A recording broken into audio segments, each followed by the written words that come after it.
Hello दोस्तों, आपने सुना ही होगा कि कल केजरीवाल जी को अरेस्ट कर लिया गया है।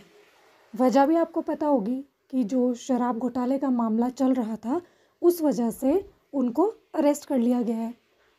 पर क्या आप इसके बारे में और चीज़ें जानते हैं कि ये शराब घोटाला क्या था? चलिए आज मैं आपको बताती हूँ इसके बारे में। असल में 3 साल पहले 17 नवंबर 2021 को राजधानी दिल्ली में आम आदमी पार्टी सरकार ने नई शराब नीति को लागू कर दिया था। इस नई नीति के मुताबिक दिल्ली को कुल 32 जोन में बांटा गया और कहा गया कि आप हर जोन में 27 शराब की दुकानें खोल सकते हैं। अगर इसी आंकड़े के हिसाब से टोटल किया जाए तो पूरी दिल्ली में 849 शराब की दुकानें खुलनी थी। एक बड़ा बदलाव ये होने वाला था कि जो भी शराब की दुकानें खुलनी थी वो सारी प्राइवेट सेक्टर की थी।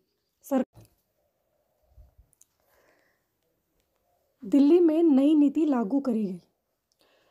नई नीति से पहले दिल्ली में शराब की 60% दुकानें सरकारी रहती थी और वहीं 40% प्राइवेट द्वारा ऑपरेट की जाती थी।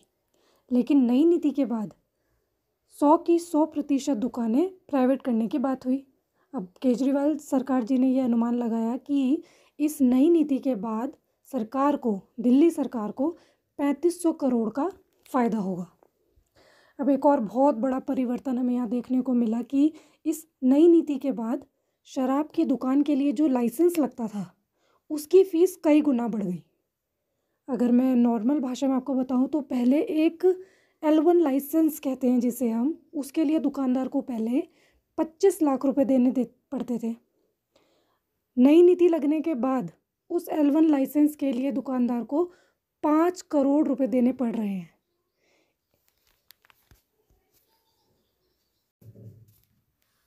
अब मैं आपको एक एग्जाम्पल के द्वारा समझाती हूँ। 750 ml की जो एक शराब की बोतल थी उसका दाम 530 से बढ़कर 560 रुपये कर दिया गया था। उस वजह से एक रिटेल कारोबारी का मुनाफा 33.35 से बढ़कर 363.27 रुपये तक पहुंच गया। इसका सीधा मतलब ये था कि जो रिटेल कारोबारी को 10 गुना तक का फ़ायदा पहुंच रहा था, लेकिन सरकार को जो पहले 329.89 रुपये का फ़ायदा मिलता था वो घटकर सीधा 3.78 तक पहुंच गया।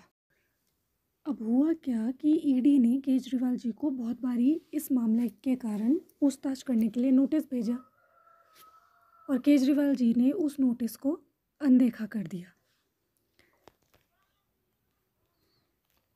अब बात ये आती है कि केजरीवाल जी खुद भी जानते हैं कि सिस्टम कैसे काम करता है। अगर उन्हें बुलाया गया था और अगर उनकी कोई गलती नहीं थी तो उन्हें ईडी का सामना करना चाहिए था और साबित करना चाहिए था कि वह ईमानदार हैं। उन्हें उपस्थित होना चाहिए था और दिखा देते कि उनके पास छुपाने के लिए कुछ भी नहीं है।